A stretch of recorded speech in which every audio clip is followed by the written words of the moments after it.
Prasangka itu jenis sikap. Jadi satu behavior. Kalau sikap itu isinya 3. Ada feeling, ada belief, ada action. Ketika saya berprasangka pada seseorang, prasangka buruk, ya saya merasa saya benar bahwa dia buruk, saya yakin bahwa dia buruk, yang dari situ terus mendorong saya memperlakukan dia secara buruk. Jadi ini mirip kalau dulu kita belajar di Heraklitos bahwa pikiran kita, anggapan-anggapan kita akan membuahkan perilaku. Misalnya ya, sampean deket punya teman, terus sampean anggap, wah temanku kok wajahnya kayak gitu ya, tatonya banyak, copet ini mesti. Nah misalnya, itu kan prasangka. Loh, ketika sampean curiga, menganggap dia copet, berprasangka dia copet, itu kan perilakumu juga mungkin dompetmu bolak-balik mbok pegangi, atau kamu menjauh-jauh di luar jangkauannya dia, atau kalau mau pokoknya perilakumu ya perilaku orang curiga khawatir dicopet. Jadi dari prasangka itu muncul perilaku. Maka prasangka buruk itu ya melibatkan feeling, melibatkan belief, dan melibatkan action. Tindakan kita dituntun oleh pikiran kita, oleh yang kita percayai. Karena pikiran kita negatif, ya akan lahir tindakan yang negatif. Itu dulu kalau bahasanya Heraklitos kan ethos anthropoi daimon. Jadi apa yang kita pikirkan yaitu akan membentuk karakter kita, dan karakter itulah yang akan menentukan jalan hidup kita. Yang di sana Heraklitos ngasih contoh, kalau cara berpikir kita seperti keledai, ya kita akan lebih memilih jerami daripada emas. Kalau cara berpikir kita seperti babi, ya kita lebih milih lumpur daripada air bersih. Makanya kalian jangan heran, kok ada ya Pak orang lebih milih kejahatan daripada kebaikan. Itu cara berpikirnya.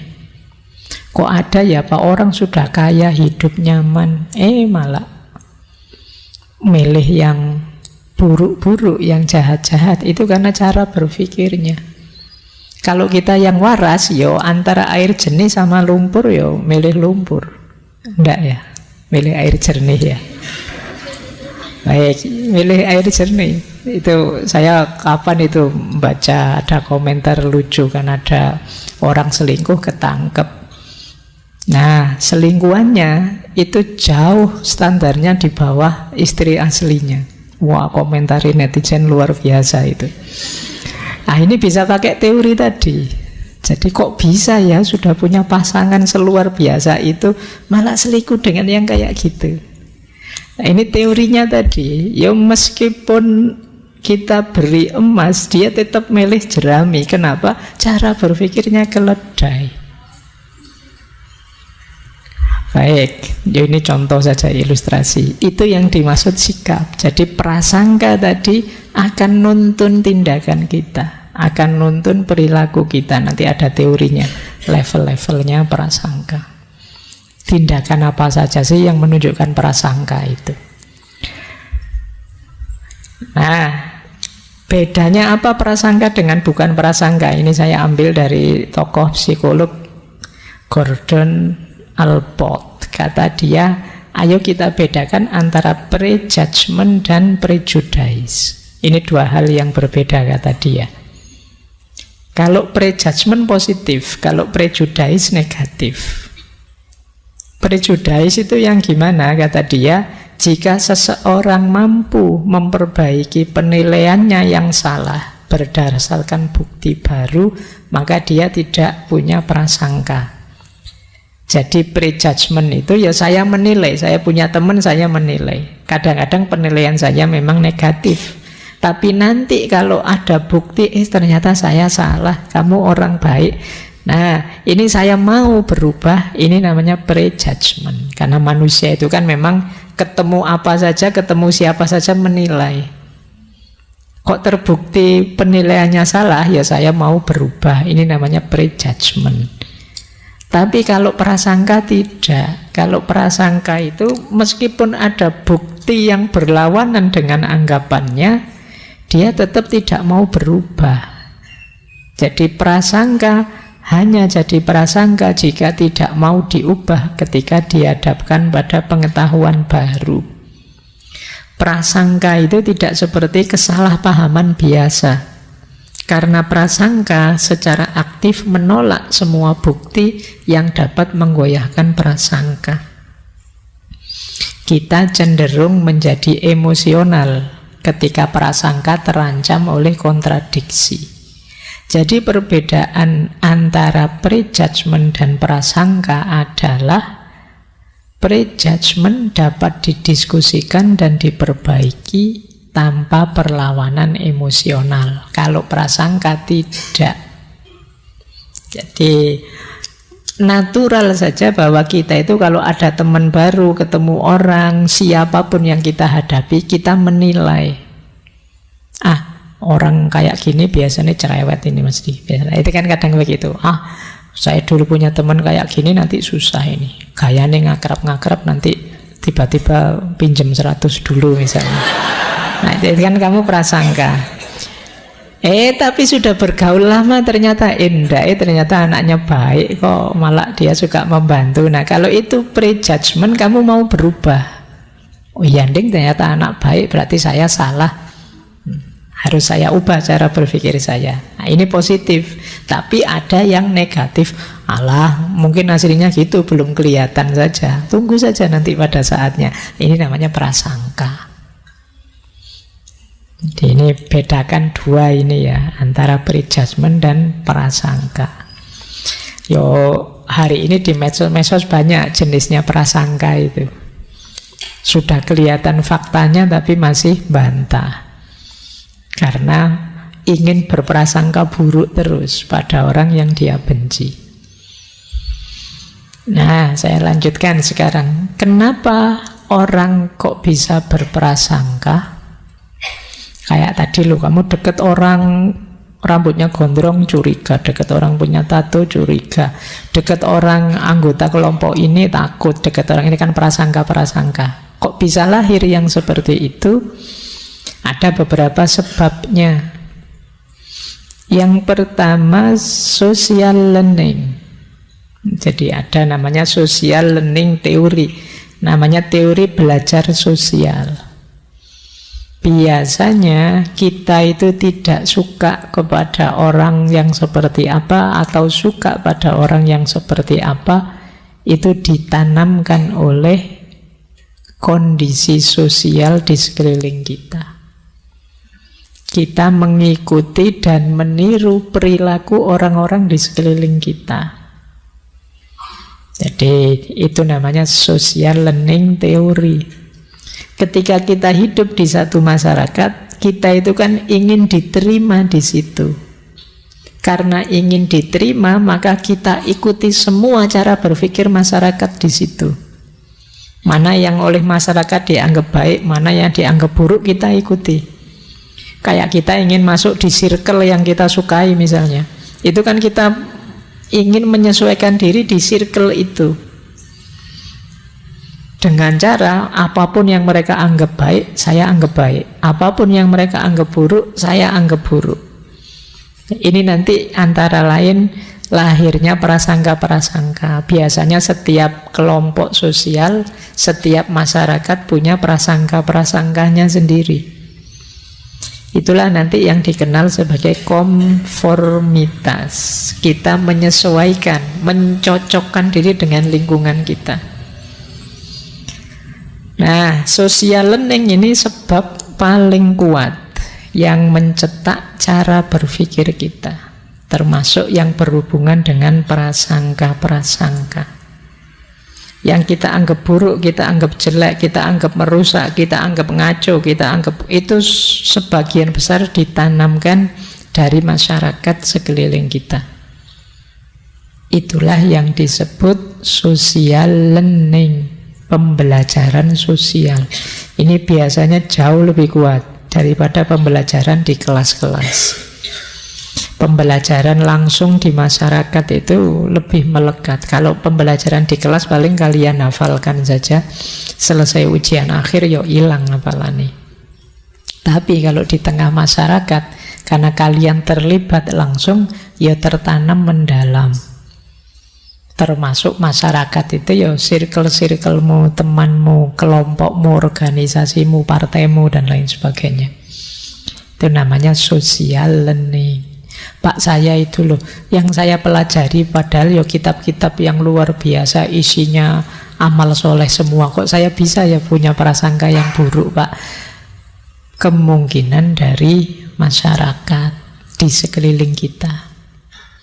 Jadi pemicu pertamanya ini. Baik. Nah, itu ada quote menarik dari Charles Swindoll. Kata beliau, prasangka itu adalah sifat yang learned, kita pelajari. Jadi dia tidak otomatis ada. You are not born prejudice, you are taught it. Jadi engkau tidak sejak lahir sudah punya prasangka yang kau diajari oleh masyarakatmu.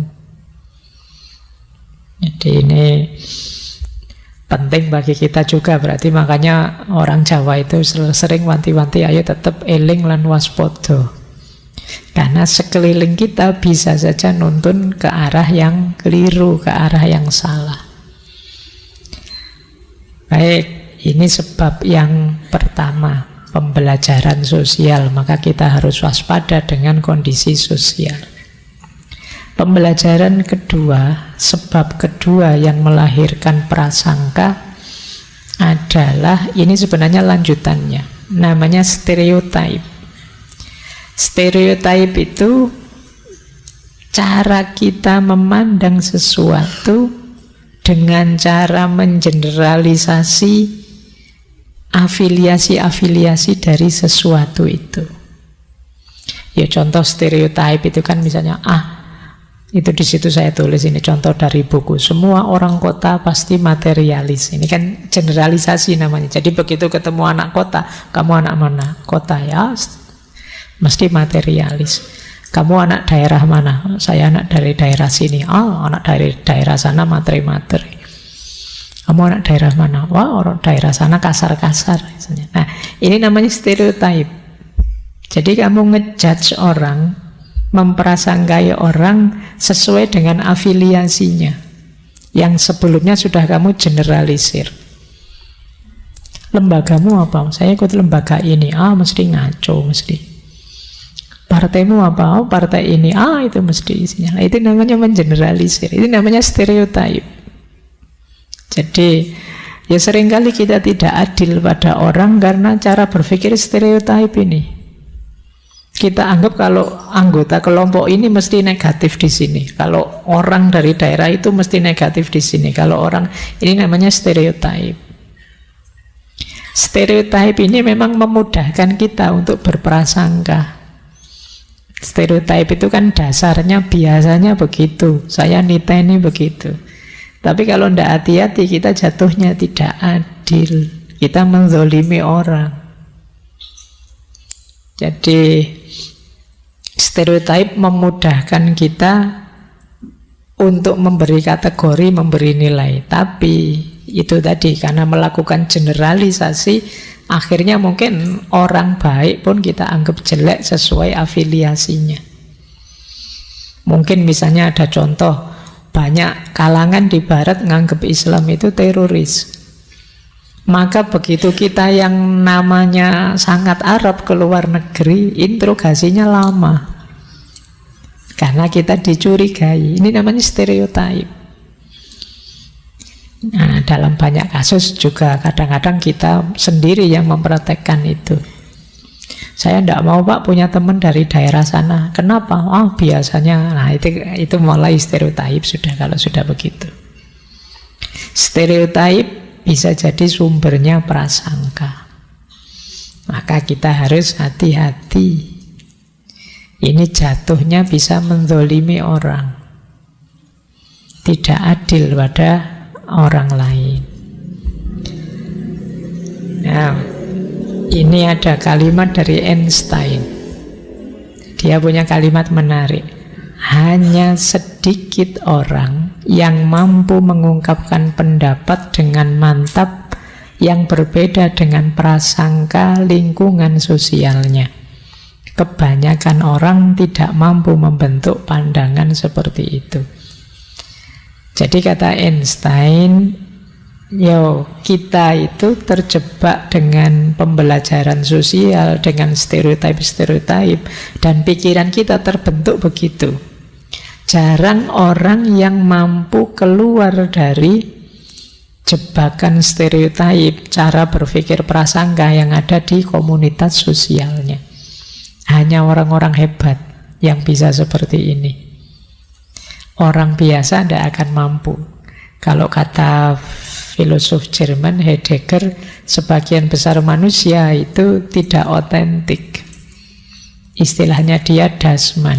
Kenapa tidak otentik? Dia tenggelam dalam kerumunan. Jadi kita ini hanya pasukan tepuk tangan saja. Ketika yang lain ke utara, ikut ke utara. Yang lain ke selatan, kita ikut ke selatan. Ini namanya tidak otentik. Dan kalau versinya Einstein ya seperti itu. Jarang orang bisa keluar dari tadi tuntutan-tuntutan pembelajaran sosial dan tuntutan-tuntutan stereotip yang berkembang di sekelilingnya. Hanya orang-orang hebat yang mampu. Nah, kalian semoga yang mengikuti ngaji ini termasuk yang hebat. Ya wis. Ini bukan kampanye ya, meskipun ada aminnya. Saya khawatir saja tiba-tiba kok semua amin. Ini doa ya. Sekarang serba salah, serba repot ya. Baik, saya 4 hari yang lalu itu ada satu forum kajian. Terakhir saya disuruh doa. Ning saya beralasan jangan, saya PNS. Loh kenapa Pak Faiz? Nanti kalau berdoa kan ada nanti dianggap kampanye. Baik. Ya, tadi aminnya doa ya. Kita lanjutkan. Nah, ada lagi pemicu lahirnya prasangka-prasangka, yaitu namanya realistic conflict.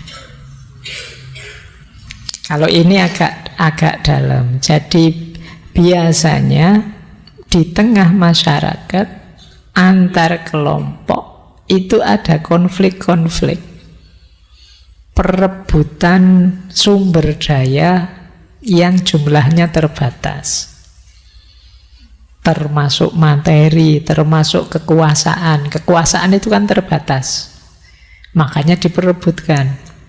Status sosial ini juga diperebutkan. Siapa yang lebih unggul, siapa yang mayoritas, siapa yang minoritas. Ini di masyarakat pasti ada ini. Ini yang disebut realistic conflict. Persaingan, entah diam-diam, entah terang-terangan. Permusuhan antar kelompok. Permusuhan inilah nanti yang rentan melahirkan prasangka-prasangka. Itu yang disebut realistic conflict theory. Orang itu kalau musuhan kadang-kadang kalap, bikin-bikin cerita palsu, perspektifnya negatif terus. Pokoknya musuhku harus ketahuan jeleknya. Tadi ada tajasus tadi, mencari-cari jeleknya. Apalagi sekarang orang menyebutnya era post-truth, ketika kebenaran itu tidak sekedar mana fakta, mana logis, tidak logis, tapi mana kepentingan kita, mana yang keinginan kita, itu yang kita nomor satukan. Jadi pemicu yang ketiga, realistic conflict theory. Konflik konkret di tengah masyarakat yang di situ bisa melahirkan prasangka-prasangka. Untuk musuh kita sebanyak mungkin kita buat prasangka. Ini pemicu yang ketiga. Pemicu yang keempat, lahirnya prasangka. Berpikir kategoris. Berpikir kategoris itu, kita itu biasanya untuk memudahkan berpikir selalu membuat kategori-kategori. Ya, ini orang baik, ini orang tidak baik. Ini mahasiswa rajin, kalau itu mahasiswa tidak rajin. Kita selalu begitu, melihat apapun itu kita kategorikan. Ini teman saya ini kalem, kalau ini agak brutal ini. Kalau ini, kita kan mengkategori-kategori teman kita sendiri. Dan itu kalau kata Alport tadi itu wajar. Nah, kategori-kategori ini yang nanti justru sering jadi sumbernya prasangka. Jadi karena di kepala kita sudah banyak kategori, melihat apa saja kita gunakan kategori ini. Oh, itu mahasiswa yang kutu buku, kalau ini mahasiswa organisasi, aktivis. Ini kita kategori. Dan kita paksakan kategori itu ketika melihat seseorang, atau tadi misalnya mahasiswa, yo kita maksa mahasiswa ini kalau tidak kutu buku yo aktivis, dua itu. Jadi sulit ada mahasiswa sekaligus aktivis sekaligus kutu buku, itu mungkin tidak masuk standar. Kita punyanya standar itu dua. Nah, ini yang sering. Atau kita pakai kategori, dulu ada antropolog itu yang meneliti Islam di Jawa itu ada kelompok santri, priayi, ada abangan misalnya. Nah, ini kan kita selalu memaksakan kategori ini jatuhnya bisa prasangka. Kalau kalian yang ngaji filsafat ini masuk santri apa abangan? Apa priayi? Itu kan ya nggak gampang-gampang, nggak mudah-mudah kita masuk ke kategori-kategori yang kita bikin. Tapi biasanya ya sesuai standar yang kita miliki, siapapun masuk, kita masukkan di kategori kita. Itulah kemudian yang memicu lahirnya prasangka-prasangka. Jadi otak kita itu kan bekerja terus melihat apa saja di kategori. Masjid ini ya kategorinya bukan masjid yang apa, tapi masjid yang apa. Karena kita selalu begitu. Nonton sandali temenmu, wah ini sandal mewah tapi KW. KW pun ini KW yang berapa. Itu kita selalu bikin kategori-kategori. Inilah nanti yang melahirkan prasangka. Kaya, miskin, lurus, sesat, kemudian kita itu. Baik, berpikir kategoris jadi sumbernya prasangka. Ada lagi sumbernya prasangka, yaitu self-serving bias. Jadi self-serving bias itu berpikir kategoris tadi, tapi melihat dirinya sendiri serba baik, melihat orang lain buruk. Ini namanya self-serving bias.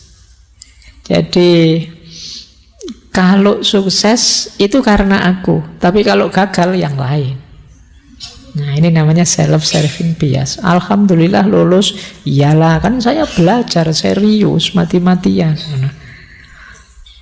Belajarnya sama, peristiwanya sama, tapi kok gagal, itu mesti yo kalian sih ganggu terus, kalian sih nyari kambing hitam kemana-mana kalau gagal.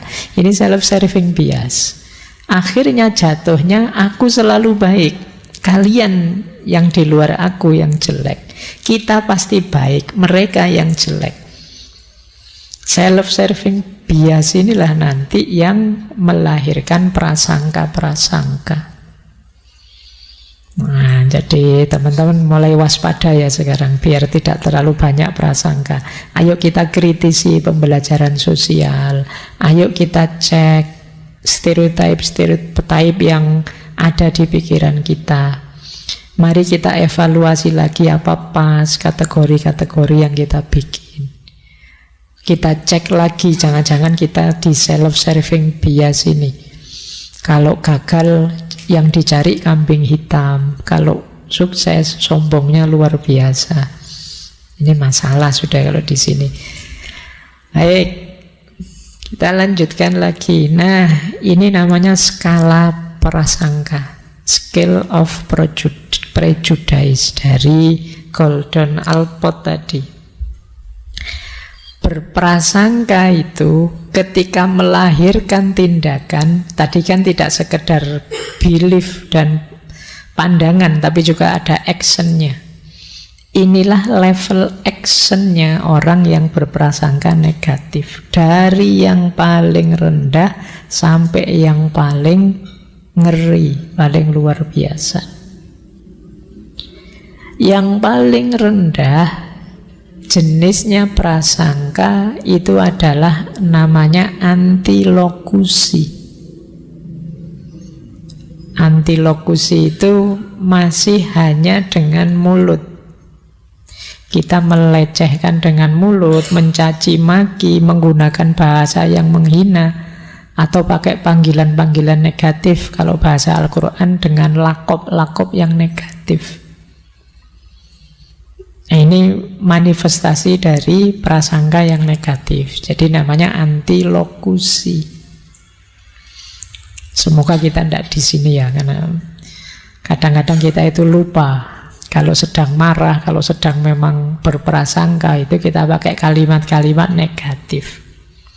Bahasa-bahasa yang menghina, merendahkan. Ini namanya antilokusi. Misuh-misuh, maki-maki, ngasih gelar temenan, dasar kamu binatang ini, kamu juga binatang itu. Akhirnya isinya saling membinatangkan. Jadi ini level paling rendah tapi sebenarnya.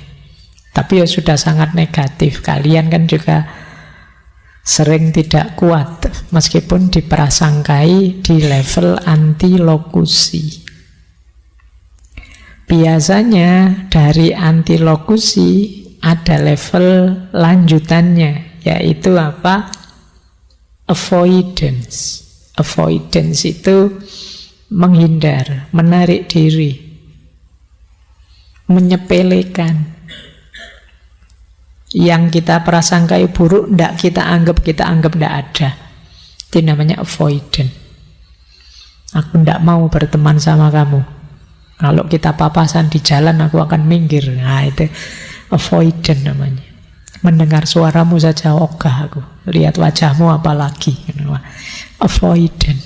Khawatir ketularan aku. Nah, ini avoidant. Jadi kalau yang antilokusi masih mending, masih ada kontaknya, meskipun kontak secara negatif. Kalau naik level di avoidant ini kita sama sekali tidak mau bersentuhan sudah. Awas kamu deket-deket, awas lewat depan rumahku, awas mampir kos-kosanku. Pokoknya tidak mau kamu bersentuhan. Yang ketiga, ini sudah mulai, yang ketiga ini mulai zalim kita, diskriminasi. Kita mulai melanggar, merampas, mengambil apa yang jadi haknya. Namanya diskriminasi. Mungkin hak ekonomi, mungkin hak berbicara, mungkin hak ini, hak itu kita ambil. Kita mulai diskriminatif. Jadi ini juga levelnya prasangka. Ini mulai menyusahkan orang sudah. Kalau yang nomor 3 ini mulai agresif. Ada lagi yang lebih agresif lagi. Kalau diskriminatif mungkin agak diam-diam. Ada lagi yang langsung serangan fisik. Ya serangan fisik itu tidak harus tawuran, jotos-jotosan. Bisa saja ngerusak propertinya. Nanti ban motornya kamu kempesin. Nanti tembok kos-kosannya kamu coret-coret. Padahal kamu musuhannya kan sama anak kos, bukan sama bapak kos. Itu kan rumahnya pak kosnya dicoret-coret misalnya. Nah ini sudah mulai serangan fisik. Jadi mulai sudah pertarungan terbuka. Sampai puncaknya ini ngeri, genosida. Genosida itu ya mending kamu habis saja. Gimana caranya kamu hilang? Genosida sudah namanya. Saking bencinya sudah memuncak. Inilah skala kebencian, skala prasangka. Yo, tugas kita, kalau kita sadar, saya sedang berprasangka, ternyata mungkin kita sudah mulai maki-maki, sudah mulai menyerang secara verbal, ayo kita latihan ngerem. Jangan sampai lebih tinggi levelnya, nanti lebih tinggi lagi, skala konfliknya lebih tinggi lagi, terjadi diskriminasi, lebih tinggi lagi terjadi serangan fisik, lebih tinggi lagi saling memusnahkan. Semoga tidak nyampe ke sana. Jadi ayo introspeksi ya, kalau teman-teman merasa aku kok sebenci itu ya dengan orang itu, aku kok setidak suka itu ya dengan orang itu, dengan kelompok itu. Nah, kalau sudah mulai indikasi gitu, ayo direm sebentar, ayo introspeksi, melihat ke dalam sebentar. Kuatirnya urusan-urusan kecil kita yang membuat kita benci padanya melahirkan masalah baru yang lebih besar, yang di luar kemampuan kita untuk menanggungnya. Semula sih ini sebenarnya urusan kecil saja di antara kita berdua, tapi tambah lama tambah meluas, tambah lama tambah besar. Itu bisa saja begitu. Itu kemarin hanya ejek-ejekan pakai mulut sih, akhirnya tawuran jotos-jotosan, akhirnya sama-sama di penjara, selesai. Maka penting, ayo ya. Ya saya tahu teman-teman semuanya juga ada yang disukai, ada yang tidak disukai. Kalau yang disukai oke saja, tinggal kita ngontrol diri tidak berlebihan. Kalau yang tidak disukai, ayo kita awasi benar kelakuan kita. Karena kadang-kadang kalau kita tidak suka itu mudah terpancing. Mungkin lewat mulut kita, ya mulut hari ini tuh ya bisa dalam bentuk tulisan, postingan-postingan di medsos. Mungkin kita nyari tadi jejak digital, mungkin kita bikin hoax dan lain sebagainya. Sana juga begitu, tidak terima melakukan hal yang sama. Kalau sama-sama tidak bisa ngerem, maka puncaknya adalah upaya untuk saling menghapuskan. Semoga kita tidak sampai di sana ya. Lanjut, saya terlalu banyak semoga kamu jadi bingung. Baik, ya dalam hati saja kalau ragu-ragu. Nah, ada yang bilang ringkasnya rute prasangka itu ini nanti dalam tindakan. Diawali dari merendahkan, kemudian kita menjauhi, kalau masih musuhan lanjut menyakiti terus menerus, pada akhirnya kita ingin melenyapkan. Jadi saling merendahkan, saling tidak mau bersentuhan, saling menyakiti, dan saling ingin melenyapkan. Ini level-level konflik yang lahir karena prasangka. Maka hati-hati dengan prasangka. Wong prasangka itu tidak mesti benar. Kita tidak punya data pasti, kita tidak punya fakta yang jadi dasarnya. Namanya saja prasangka, tapi bisa melahirkan tragedi kemanusiaan. Baik, kita lanjutkan. Orang itu kalau sudah berprasangka tidak bisa belok. Itu ada quote dari Roger Bacon. Kata dia, lebih mudah bagi seseorang untuk membakar rumahnya sendiri daripada menghilangkan prasangka buruknya. Kita itu kalau sudah berprasangka itu ngototnya luar biasa sudah. Kita merasa, yo aku yang benar, ya aku yang lurus, yang lain itu jelek semua. Temanku yang itu wah itu sudah rusak. Itu prasangka ini biasanya kita terus jadi kaku. Makanya kata Roger Bacon, lebih mudah bagi seseorang membakar rumahnya sendiri daripada menghilangkan prasangka buruknya. Oke, ada lagi nih kalimatnya Robert Heinlein. Kata dia, engkau dapat mempengaruhi ribuan orang dengan memanfaatkan prasangka mereka lebih cepat daripada meyakinkan satu orang saja dengan logika. Kalau kita ngajari yang logis-logis, yang masuk akal, itu lama. Satu orang saja bisa sangat lama. Tapi kita menyebarkan kebencian melalui prasangka-prasangka bisa cepat. Itulah manusia. Kalau sudah kesenggol emosinya, cepat dipengaruhi. Maka kata Heinlein, engkau dapat mempengaruhi ribuan orang dengan memanfaatkan prasangka mereka lebih cepat daripada meyakinkan orang dengan logika. Baik, kita lanjutkan.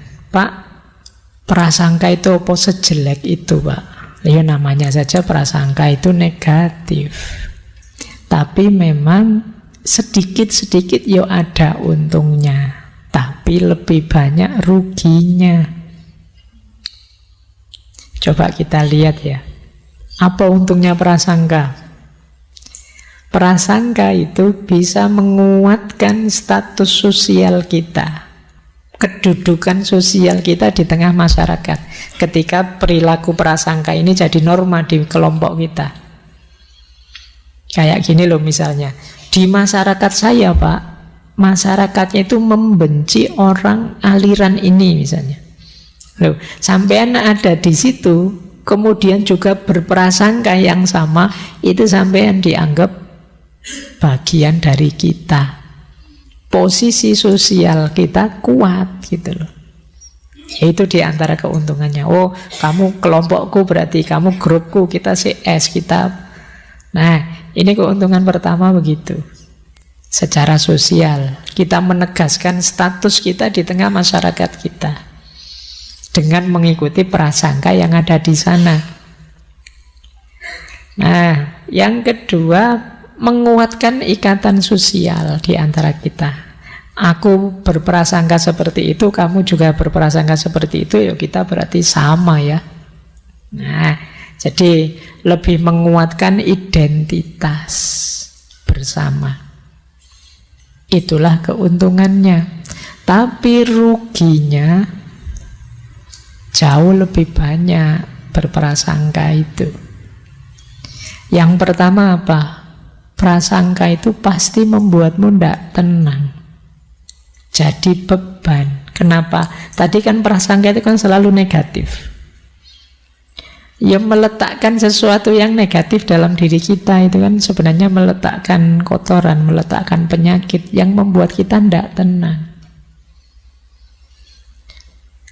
Dulu kita pernah belajar clear mind, bagaimana membersihkan pikiran dari hal-hal yang negatif. Kalau di prasangka, sebaliknya malah secara sengaja meletakkan hal yang negatif. Jadi ini efek pertama. Efek kedua, ketika kita berprasangka, yang muncul pasti emosi yang negatif. Kita kecewa, kita takut, kita khawatir, kita itu kan emosinya itu kan apa? Karena kita merasa sedang di depan orang yang kita anggap negatif. Yang terpancing emosi dari kita pasti emosi negatif. Kalau kita lebih kuat dari dia, ya kita terus mungkin marah. Kalau kita lebih lemah, kita jadinya takut. Selalu emosinya negatif. Jangan-jangan orang yang kita prasangkai tidak ngerti apa-apa. Kita heboh sendiri, sibuk sendiri, stres sendiri, negatif sendiri. Oh, itu lebih ngeri. Teman kita yang kita prasangkai tenang saja, tapi kita pontang-panting menata hati, stres jadi beban. Nanti teman kita tanya, kamu itu ngapain? Kok heboh karepe dhewe? Ya karena itu tadi, kita meletakkan beban di hati kita, kita memicu lahirnya emosi yang negatif. Yang ketiga, memicu munculnya trust issue. Trust issue itu membuat kita tidak mudah percaya, selalu curiga. Kecurigaan tentu saja merusak kebersamaan. Hidup bersama kok dasarnya tidak saling percaya tapi saling curiga, lelah. tiap hari dicurigai atau tiap hari mencurigai, itu kan lelah.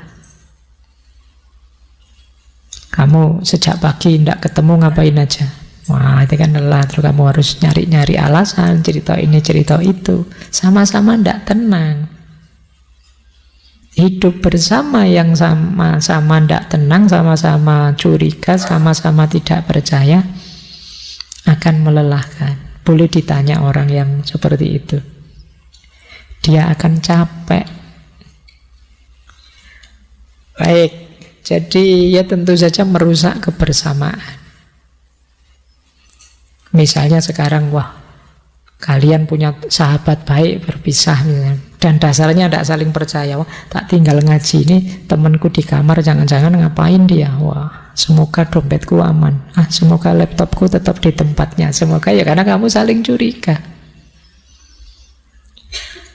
Maka itu efek ruginya ketika kita berprasangka. Ada lagi, ya kalau yang keempat ini tentu saja memicu mudah lahir konflik. Kalau sudah konflik itu biasanya sulit sekali kita memegangi keadilan. Konflik itu logikanya menang kalah sudah.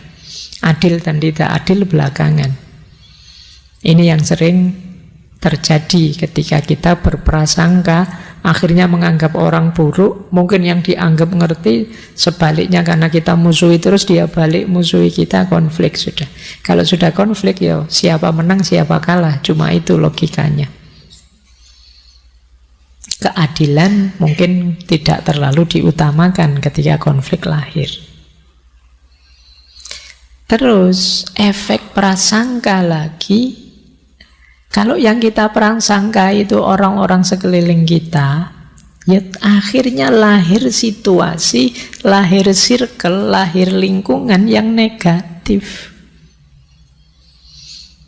Lingkungan kita adalah lingkungan orang yang saling curiga, orang yang saling berprasangka, orang yang tidak saling percaya. Ini kan lingkungan yang negatif. Apa enaknya hidup di lingkungan semacam ini? Nah, jadi itu efek negatifnya.